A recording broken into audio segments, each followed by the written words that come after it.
सर्वशक्तिमान पिता परमेश्वर, अनुग्रहकारी परमेश्वर पिता, आपका धन्यवाद, आपका हजूरी में प्रभु धन्यवाद करते हैं प्रभु। तेरी पवित्र हजूरी के लिए धन्यवाद हो, तेरा शुक्र हो, तेरी तारीफ, तेरी महिमा हो प्रभु जी। तो इस समय प्रभु जी हमें फिर से उठाता है परमेश्वर, ताकि तेरे नाम की महिमा हो। तू जलाली परमेश्वर है, तू पवित्र परमेश्वर है, तू महान परमेश्वर है, तू सामर्थी परमेश्वर है, तू अनुग्रहकारी परमेश्वर। हम तेरे विश्वास में मजबूत होते दिखे परमेश्वर, तेरा विश्वास जयवंत है प्रभु। हम तेरे विश्वास में मजबूत हों। आज का प्रभु की प्रार्थना में तेरी मदद और सहायता पाते हैं प्रभु जी। इस समय प्रभु तेरी हजूरी में जितने भी जन तेरे पवित्र आत्मा से भरते हुए प्रभु, तेरे पवित्र कलाम के द्वारा एक होते हुए प्रभु तेरे नाम की महिमा कर रहे हैं प्रभु जी, पढ़ रहे हैं प्रभु, उनके आत्मिक जीवन को बदलने वाला तू परमेश्वर, आत्मिक जीवन में बड़ा बदलाव लेके आने वाला तू परमेश्वर। तेरी योजना बड़ी है, तू महान है, तू महान कार्य करने वाला परमेश्वर है, तू दयालु परमेश्वर, तू सामर्थी परमेश्वर है। एक बार फिर तेरे जन्म में आते हैं प्रभु, तू ही बल देने वाला, जोश हिम्मत ताकत देने वाला परमेश्वर है। तेरे सिवा कोई नहीं है प्रभु, कोई नहीं हमें बचाने वाला, कोई नहीं प्रभु हमें संभालने वाला, कोई नहीं प्रभु जी, केवल तू ही है प्रभु, तू ही है प्रभु। जिनका विश्वास आज तक प्रभु आपके ऊपर नहीं हुआ, वो जान ले को खुदावन प्रभु यीशु मसीह से बढ़कर कोई नहीं प्रभु। वही है हमें बचाने वाला, वही हमें संभालने वाला, वही हमें शक्ति देने वाला, वही हमें पूर्ण ताकत देने वाला परमेश्वर है। तेरी ओर से प्रभु हम शिफा और चंगाई पाए, तुझ में पड़े, तुझ में खिले। तेरे नाम की महिमा हो प्रभु जी, तेरे नाम की महिमा हो। तुझ बढ़ते हो खेलते हो प्रभु नजर आए। धन्यवाद के साथ, धन्यवाद के साथ, धन्यवाद के साथ तेरे सामर्थ्य नाम से बढ़ते, तेरे अनुग्रह में, तेरे विश्वास में बढ़ते प्रभु, तेरे जलाली काम में बढ़ते प्रभु, अनोखे अंदाजों में बढ़ते प्रभु। आज का वचन प्रभु तेरी ओर से, आज की सामर्थ्य तेरी ओर से प्रभु। एक बार प्रभु जी ओ पिता परमेश्वर, सचमुच में प्रभु आप जब अपने चेलों के साथ प्रभु जी उस नाव में प्रभु एक झील के पार जाने के लिए प्रभु, उस समय प्रभु जी उस नाव में प्रभु एक तूफान आ गया प्रभु, और वो तूफान को देखकर प्रभु तेरे चेले जो प्रभु वो घबरा गए, वो डर गए। वो तूफान से पहले लड़ने लगे, मगर देखा कि नहीं लड़ पाए तो वो डरने लगे और आप उठाने लगे, हे गुरु, हे रब्बी हमारी मदद कर, आपकी सहायता कर। उस समय प्रभु यही आपने अपने चेलों को डांटा, है अल्प विश्वासियों, तुम इसे कब तक मैं सहूंगा, कब तक मैं तुम्हारी बातों को सहूंगा, अल्प विश्वासियों तुम्हारा विश्वास कहाँ पर है। इसलिए प्रभु आपने उस समय प्रभु आंधी और तूफान को डांटा था परमेश्वर। उस समय प्रभु आंधी और तूफान थम गए थे प्रभु यीशु आपकी महिमा के द्वारा और तेरी हजूरी के द्वारा, उन शब्दों के द्वारा प्रभु। और उस समय प्रभु वो चेले कहने लगे कि ये कौन है जो आंधी और तूफान को डांटता है प्रभु। और प्रभु अभी भी समझ नहीं पाए थे कि उनके साथ कौन जा रहा है, उनके साथ कौन है प्रभु। आपने प्रभु इस वचन में इसलिए लिखा कि हम समझ पाए कि हमारे साथ कौन है जो खुदावन आंधी और तूफानों को डांटता है प्रभु। आज हमारे जीवन में आंधी और तूफान आते हैं परमेश्वर, कष्ट आते हैं, रोग आते हैं, हम डर जाते हैं या भूल जाते हैं कि हमारे साथ कौन है। वो प्रभु जो तो विश्वास करता है कि हमारे साथ खुदावन है, हमारे साथ पिता है, हमारे साथ प्रभु यीशु मसीह है, वो जयवंत है परमेश्वर, वो जीत चुका है, वो आपकी महिमा के द्वारा समझ चुका है कि हमारे साथ हमारा खुदावन हमारा पिता है। और इस समय प्रभु जिनको अभी तक पता नहीं है प्रभु, जिनको अपने प्रभु के बारे में, यीशु के बारे में अभी तक पता नहीं है, वो जान ले, वो सीख ले कि हमारा परमेश्वर कैसे कार्य करता है और अद्भुत कार्य उसकी ओर से होते हैं प्रभु। जो काम मनुष्य से नहीं होता वो परमेश्वर से होता है प्रभु। आपकी महिमा के द्वारा, आपकी हजूरी के द्वारा, आपकी पवित्रता के द्वारा, आपके महाअभिषेक के द्वारा, तेरे लहू मास के द्वारा, लहू के द्वारा, लहू की उदारता के द्वारा, तेरे अनुग्रह में, तेरे विश्वास में तेरे बच्चे मजबूत होते दिखे प्रभु। तो अपने भोर की प्रार्थना में प्रभु इसलिए उठाता है परमेश्वर कि तेरे बच्चे तेरे विश्वास में लगन में लगे रहे और तुझ में बढ़ते रहे। तेरी दया, तेरी कृपा, तेरा अभिषेक आता रहे, तेरे लहू का असर हो, लहू का असर, लहू का असर, लहू का असर हो इस समय प्रभु। तेरा जलाल उतरे, तेरा जलाल उतरे, तेरा जलाल उतरे, तेरा जलाल उतरे। जितने भी जन प्रभु जी इस प्रभु जी ग्रुप में है परमेश्वर, जो भोर की प्रार्थना का प्रभु जी सुनते हैं परमेश्वर, वो उनके जीवन में बड़ा काम देखना चाहता हूँ परमेश्वर। उसके जीवन में बड़ा काम होता हुआ देखे परमेश्वर, तेरी इबादत के लिए, तेरी महिमा के लिए, तेरी हजूरी के लिए, तेरी पवित्रता को जानने के लिए, क्योंकि तू महान है, तू सर्वशक्तिमान है, तू दयालु परमेश्वर है, तू सामर्थ्य परमेश्वर है, तू बलवंत परमेश्वर है। तो बलवंत करने वाला परमेश्वर है। तेरी ओर से मसा मिले प्रभु जी, उन बच्चों को बड़ी आशीष मिले प्रभु। तेरा वचन यही कहता है कि परमेश्वर ने जगत से ऐसा प्रेम किया कि उसने इकलौता पुत्र उसने इसलिए दे दिया कि जो भी उस पर विश्वास करेगा वो नाश नहीं किया जाएगा बल्कि अनंत जीवन पाएगा। प्रभु सचमुच में अनंत जीवन के वारिस वही है जो आपके वचन के ऊपर विश्वास करते हैं, और अनंत जीवन के वारिस वही है परमेश्वर जिसको प्रभु समझ है प्रभु जी कि इस राज्य में हमें प्रवेश करना है जो राज्य परमेश्वर का है। प्रभु जी आपने पूरे जगत से प्रेम किया है, इसलिए प्रभु के बच्चों जितने भी आज ये जानते हैं कि खुदावन प्रभु यीशु मसीह इसको नहीं पहचानते हैं, वो पहचान ले कि खुदा प्रभु यीशु मसीह परमेश्वर का भेजा हुआ और प्रेम है। अगर प्रेम को आप समझ लोगे तो खुदा को समझ लोगे, परमेश्वर को समझ लोगे, क्योंकि खुदा ने पूरे जगत से प्रेम किया है। ऐसा प्रेम जो कोई नहीं कर पाएगा, ऐसा प्रेम कोई अपनी माँ अपने बच्चों को नहीं करती, ऐसा प्रेम एक पिता अपने बच्चों को नहीं करता, मगर हमारा परमेश्वर पूरी दुनिया से करता है।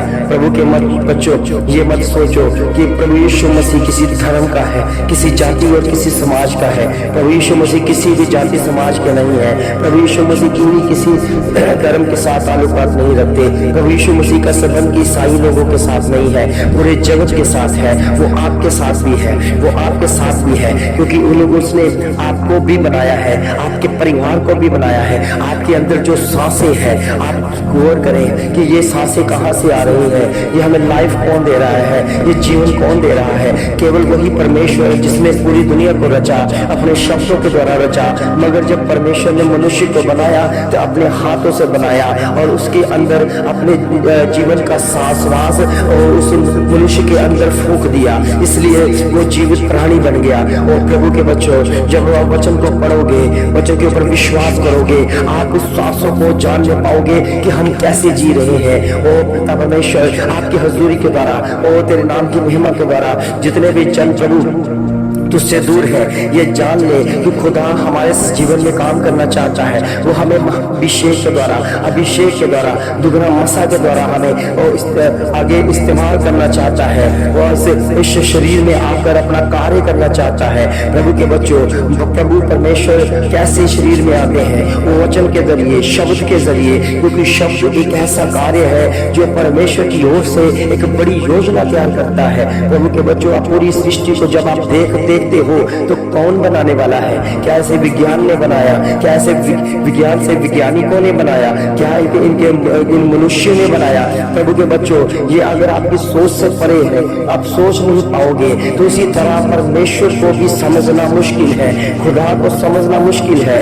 इसलिए प्रभु के बच्चों जब आप प्रभु के वचन के ऊपर विश्वास करोगे तो धीरे धीरे उस खुदा को भी आप समझ लोगे कि वास्तव में खुदा ने ये दुनिया को बनाया है। तो वो सांसें हमारे अंदर आ रही है और सांसें ही हमें आगे लेके चल रही है। प्रभु के बच्चों अगर हम बीमार होते हैं, जब भी हमारे ऊपर कष्ट को रोग आता है, तो ये जान लो कि हम पाप में गिरे हैं। पाप की वजह से हमारे ऊपर मृत्यु लागू हुई, पाप की वजह से ही हम गिरे हैं, पाप की वजह से ही हमारा संबंध परमेश्वर से टूट गया है, पाप की वजह से ही हम परमेश्वर से दूर हो गए हैं। प्रभु के बच्चों अगर आप परमेश्वर के निकट आना चाहते हो तो वास्तव में अपने गुनाहों से तौबा करो, अपने गुनाहों से निकलो, अपने पाप को जान लो कि आप पापी हो, आप मान लो और प्रभु के आगे अपना जीवन दो, पश्चाताप वाला मन लेकर आओ। तो सचमुच में 100% आपके पाप माफ करने वाला वही है। वो खुदा माफ करता है जिसने इस दुनिया को रचा है, इस दुनिया में बनाने वाले लोगों को रचा है। इसलिए प्रभु यीशु मसीह सब दुनिया से प्रेम करते हैं क्योंकि वो खुदा की ओर से भेजे गए हैं। और प्रभु यीशु मसीह ने इस दुनिया को बनाया है, इसलिए वो प्रेम करता है। इसलिए प्रभु के बच्चों ये दिमाग से निकाल दो कि प्रभु यीशु मसीह किसी धर्म और जाति की स्थापना करने के लिए आए हैं, किसी मजहब और जाति के साथ संबंध रखने के लिए आए हैं। ऐसा कुछ भी नहीं है प्रभु के बच्चों। अगर आप विश्वास करोगे तो आपके लिए वो हो जाएगा जो आप कभी सोचते भी नहीं है, क्योंकि हमारा खुदा यही कहता है जो कोई भी उस पर विश्वास करेगा वो नाश नहीं किया जाएगा बल्कि अनंत जीवन पाएगा। वो अंधकार की शक्तियों से छूट जाएगा, वो हर बीमारियों से, हर जादू टोनों से, हर एक लाइलाज बीमारियों से छूट जाएगा। प्रभु के बच्चों, आप वचन में लिखा है, अगर तुम प्रभु यीशु मसीह के ऊपर विश्वास करते हो, तुम और तेरा घराना उद्धार पाएगा। आप उद्धार पाओगे, आप छुटकारा पाओगे। उद्धार का मतलब होता है आपने छुटकारा पाना है और अनंत काल का छुटकारा पाना है। ऐसा छुटकारा जो कोई नहीं दे सकता, ऐसा छुटकारा जो परमेश्वर हमें देता है, और दोबारा उस रोग में हम नहीं जाते हैं। प्रभु के बच्चों, विश्वास करो, विश्वास करो। जो भी आपके जीवन में उतार चढ़ाव है, जो भी आपकी परिस्थितियां ऐसी हुई है, तो आप जान लो आपने गुनाह किया है, आपने पाप किया है। पाप की वजह से ही हम कीचड़ में है, पाप की वजह से ही हम गंदगी में है, पाप की वजह से ही हम बीमारी में है, पाप की वजह से ही कष्टों में है, पाप की वजह से ही दुष्ट आत्मा, अशुद्ध आत्मा हमारे घरों में आती है, पाप की वजह से ही हम नशे करने लगते हैं, पाप की वजह से ही हम बिगड़ने लगते हैं, पाप की वजह से ही हमारे बच्चे बिगड़ने लगते हैं, पाप की वजह से ही हमारे बच्चे हमारे कहने से बाहर चले जाते हैं, पाप की वजह से ही हमारी आंखें बंद होती हैं, पाप की वजह से ही हमारे लहू में पाप आने शुरू हो जाता है, पाप की वजह से ही हमारे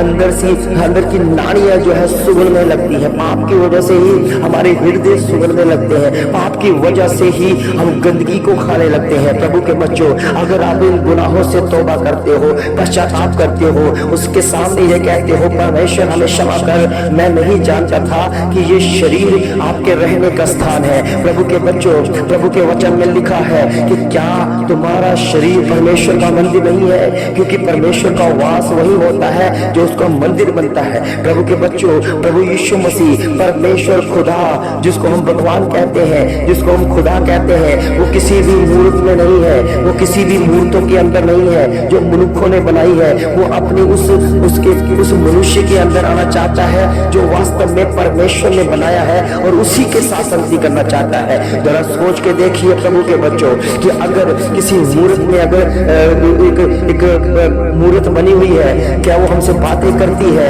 उसकी आंखें तो होती हैं, क्या वो हमें देखती है? क्या उसके पाँव तो होते हैं, वो क्या चलते हैं? क्या उनके दो हाथ होते हैं? क्या वो हमें आशीर्वाद देने के लिए उठते हैं? प्रभु के बच्चों, वचन में लिखा ऐसा कुछ नहीं है, क्योंकि मूर्ति को आज्ञा नहीं दी गई।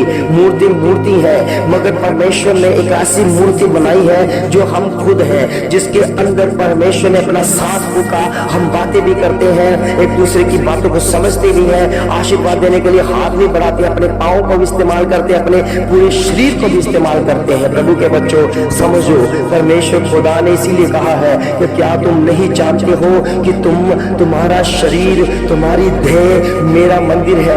अगर मैं रहूंगा तो मैं तुम्हारे भीतर रहूंगा, तुम्हारी आत्मा के साथ संगति करूंगा, क्योंकि परमेश्वर के ऐसा आत्मा है जो हमारी आत्मा के साथ संगति करके हमें शुद्ध करता है। प्रभु के बच्चों, अगर आप विश्वास करते हो, अगर आप विश्वास करते हो खुदा के ऊपर, अगर आप अपने पापों को मान लेते हो, तो आप इन पापों से छूट कर आजाद हो जाओगे यीशु मसीह के नाम से, और सचमुच में आपके पाप को दोबारा स्मरण नहीं किए जाएंगे। प्रभु के वचन में लिखा है, मैं आपके पाप इतनी दूर कर दूंगा जैसे पूर्व और पश्चिम की में इतनी दूरी होती है। आपके पाप स्मरण भी नहीं आएंगे, आपको याद भी नहीं आएंगे, कोई भी आपकी तरफ उंगली भी नहीं उठा पाएगा। प्रभु के बच्चों, आप उस पाप से रहित हो जाओगे यीशु मसीह के नाम से। प्रभु के बच्चों, जिनके जीवन में ऐसे तूफान आए हैं, ऐसे कष्ट आ गए हैं, ऐसे रोग आ गए हैं, आप उनसे भी छुटकारा पाओगे यीशु मसीह के नाम से, क्योंकि प्रभु का आत्मा मुझे भोर के समय में उठाकर ये कहता है कि जिनके पास अपने घर नहीं है, जिन्होंने बाढ़ में और चाहे तूफानों में, चाहे ऐसी आंधी तूफानों में अपने घर को तहस नहस होते हुए देख लिया है, अगर आप विश्वास करते हो तो परमेश्वर आपको नया और बड़ा घर बनाकर देने वाला परमेश्वर है। परमेश्वर हमारी सोचों से बड़ा करने वाला परमेश्वर है। प्रभु का वचन कहता है, आप मीठी प्यारी नींद लेकर सपने देखो, पूरे मैं करूंगा। प्रभु के बच्चों, आपके जीवन में अगर सपने हैं, अगर बड़े सपने हैं, तो परमेश्वर पूरे करने जा रहा है। परमेश्वर पूरे करने जा रहा है आपकी महिमा के द्वारा, आपके उन सोचों के द्वारा, आपके विश्वास के द्वारा। प्रभु के वचन में लिखा है, जैसा तुम्हारा विश्वास वैसे आपके लिए हो जाएगा। प्रभु के बच्चों, आज के बाद छोटा नहीं सोचना है, बड़ा सोचना है, बड़ा आपके जीवन में होगा। कहे आमीन, आमीन, आमीन, आमीन। ओ प्रभु का वचन इस समय उठाकर मुझे कह रहा है, जिन्होंने आंधी और तूफानों में अपने घरों में, परिवारों को, अपने रिश्तेदार अपने बहन भाई के घरों को तहस नहस होते देखा है, जो बाढ़ के कारण बह गए हैं, जो बाढ़ के कारण टूट गए हैं, जो बाढ़ के कारण उनके घर तहस नहस हो गए हैं, परमेश्वर उन्हें घर बना कर देगा। क्योंकि परमेश्वर के वचन में लिखा है कि यदि घर को यहोवा ना बनाए तो बनाने वाले की मेहनत वेस्ट है। प्रभु के बच्चों, हमारी सोचें कब थी, हमारी ऐसी सोचें थी कि कभी हम इस कोठियों में रहेंगे, कैसे हमारे पास भी ये सब कुछ होगा। हम देखते रहते थे, हमारा सपना बनता था, मगर जिसके पास खुदा है वो सब कुछ कर सकता है। क्योंकि परमेश्वर के वचन में लिखा, मुझसे अलग होकर आप कुछ भी नहीं कर पाओगे। प्रभु के बच्चों, अगर परमेश्वर के कामों को देखना चाहते हो तो परमेश्वर प्रभु यीशु मसीह के ऊपर विश्वास करो, तुम और तुम्हारा घराना बचाया जाएगा और बदले में तुम परमेश्वर की वो आशीष पाओगे, वो बरकतें पाओगे जो दुनिया के पास भी नहीं है। प्रभु के वचन में लिखा है कि मेरी दी हुई व्यवस्था हजारों मोहरों रुपयों से उत्तम है और आपके पास उत्तम होगा। आपके पास उत्तम परमेश्वर का वचन है जिसके द्वारा दुनिया बनी है, जिसके द्वारा दुनिया रची गई है। सचमुच में प्रभु के बच्चों, जिस बाइबल से हम नफरत करते हैं वही बाइबल हमारे जीवन का आधार है, वही बाइबल हमारे जीने का आधार बन गया है। प्रभु के बच्चों, एक बार बाइबल को पढ़ के देखो, एक बार परमेश्वर प्रभु यीशु मसीह के ऊपर विश्वास करके देखो, आपकी जिंदगी बदल जाएगी। यीशु मसीह के नाम में जिंदगी बदल देगा, क्योंकि हर एक जिंदगियां परमेश्वर बनाता है और अब उसके ऊपर विश्वास करता है उसको बदलता है। प्रभु के बच्चों, अभी भी जिसके पास प्रभु का वचन कह रहा है मुझे उठाकर, प्रभु का आत्मा मुझे कह रहा है कि प्रार्थना कर उन बच्चों के लिए, उन लोगों के लिए जिनके पास अपना घर नहीं है, जो किराए पर रह रहे हैं, जो किराए पर रह रहकर अपने आप को और ज्यादा कमजोर कर चुके हैं, और ज्यादा वो कमाइयां करते हैं मगर वो सारी की सारी फजूल खर्चियों में चली जा रही है। प्रभु के बच्चों, मत घबराएं, परमेश्वर ने आपके रोने को सुना है, परमेश्वर ने आपके बिलखने को सुन लिया है, परमेश्वर ने आपकी प्रार्थना को उत्तर दे दिया है। आज के बाद अपनी कमाई आप खाओगे और परमेश्वर के वचन में लिखा है कि आप छुटकारा पाओगे। प्रभु के बच्चों, मैं इसलिए प्रार्थना करता हूँ, ये भोर की प्रार्थना इसलिए है कि परमेश्वर ने मुझे उठाया और मैं उन लोगों के लिए प्रार्थना करता हूँ जो अभी किराए पर रह रहे हैं, जो किराया दे रहे हैं, किराया से भी अपना गुजारा कर रहे हैं। मगर ये चिंता छोड़ दो, अब किराया देने की जरूरत नहीं है, क्योंकि परमेश्वर आपको अपना घर देने जा रहा है। आप कहें आमीन। अगर आप विश्वास करते हैं इस बात के ऊपर, मैं दोबारा कहता हूँ, तो प्रभु के बच्चों, जो इस भोर की प्रार्थना में शामिल हो रहे हैं, जो सुन रहे हैं, जिनके पास कच्चे घर है, चाहे जिनके पास किराए पर वो घर लेके चला रहे हैं, जो किराए पर है, प्रभु के वचन के ऊपर विश्वास करो, इस प्रार्थना के ऊपर विश्वास करो, तो मैं ये कहता हूँ आप जल्दी ही अपने घरों में होंगे, आपका अपना घर आपके पास होगा। तो ये चिंता छोड़ दो, आप आमीन कहें इस बात के ऊपर, आमीन कहें इस बात के ऊपर। आमीन का मतलब होता है कि जो कुछ भी हमने मांगा वो परमेश्वर की ओर से पूरा हो चुका। इसलिए प्रभु के बच्चों, परमेश्वर कहता है जो कोई विश्वास करेगा उनकी लाइफ में वैसा हो जाएगा। और आप विश्वास करो, आपके पास अपना घर होगा। इसलिए पहले उसके प्रभु के घर में उसके राज्य की खोज करो। उसका राज्य वो परमेश्वर की सच्चाई है, उसका राज्य परमेश्वर का वचन है, उसका सच्चाई और राज्य परमेश्वर का सच्चा कलाम है। आपके जीवन में अगर परमेश्वर का सच्चा कलाम है तो सचमुच में आप सत्य के साथ जुड़े हो। प्रभु के बच्चों, अब चिंता नहीं करनी है, ना घबराना है, क्योंकि हमारा परमेश्वर प्रार्थना सुनने वाला परमेश्वर है, क्योंकि वो मरा हुआ नहीं है, वो जी उठा परमेश्वर है, वो मुर्दों में से तीसरे दिन जी उठा परमेश्वर है। आपके लिए प्रार्थना हो रही है। प्रभु के बच्चों, आप प्रार्थना सुनो। जिनके पास घर नहीं है उनको घर मिलेंगे यीशु मसीह के नाम में। ये घर कोई मनुष्य नहीं देगा, ये परमेश्वर बना कर देगा, ये परमेश्वर इंतजाम करेगा। हमें नहीं पता कैसे करेगा, मगर वो इंतजाम करेगा। वो इंतजामी परमेश्वर है, इंतजामी परमेश्वर है, उसने सबके लिए सोच रखा है। प्रभु के वचन में लिखा है कि आप आकाश के पक्षियों को देखो, वो अपना तो घर बनाते हैं, ना तो बटोरते हैं, मगर फिर भी वो क्या करते हैं, अपने परमेश्वर यहोवा को क्या करता है, घर बनाकर देता है, फिर भी वो रहते हैं, फिर भी वो पलते हैं। प्रभु के बच्चों, अगर आप परमेश्वर से प्रेम करते हो, अगर आप खुदा के वचन के ऊपर विश्वास करते हो, मानते हो, तो आप अपने जीवन में बड़ा होता हुआ देखोगे। यीशु मसीह के नाम से बोले आमीन, आमीन, आमीन, बोले आमीन। आप बड़ा होता हुआ देखोगे, बड़ा काम होता हुआ देखोगे, क्योंकि बड़ा काम परमेश्वर ही कर सकता है। जिसने जिसने पूरी दुनिया को रचा, पूरी कायनात को रचा, हर एक मनुष्य के अंदर जाकर उसकी सांसों को बनाया। तो इसलिए प्रभु के बच्चों, अब डरने की जरूरत नहीं है, घबराने की जरूरत नहीं है। जिन्होंने तूफानों में, वो इस समय जो तूफान, किसी जगह से तूफान आया, तूफान ने उस घर को तहस नहस कर दिया, एक ऐसी बाढ़ आई जिसने सारा कुछ बहा दिया, ये चिंता ना करो, परमेश्वर आपको अपना घर और बढ़िया घर और बड़ा घर देने जा रहा है। मगर प्रभु के बच्चों, पहले परमेश्वर की खोज करो, परमेश्वर के ऊपर विश्वास करो, यीशु के ऊपर विश्वास करो, तो आप उद्धार पाओगे, आपके लिए हो जाएगा जो आप सोचते भी नहीं होंगे। सोच से बड़े सोचने वाला, बड़ा सोचने वाला परमेश्वर है। रब्बा नाम सूरी खारा शंदरवा अलौरी बिस्दल शुकबा नमामा तो नंबर सोली शमखुरबा से। मेरे प्रभु, मेरे खुदावन, तेरा धन्यवाद करते हैं प्रभु, इस समय तेरी हजूरी में जिन लोगों ने प्रभु ये रिसीव कर लिया है कि अपने लिए प्रभु परमेश्वर ने घर बना कर देंगे।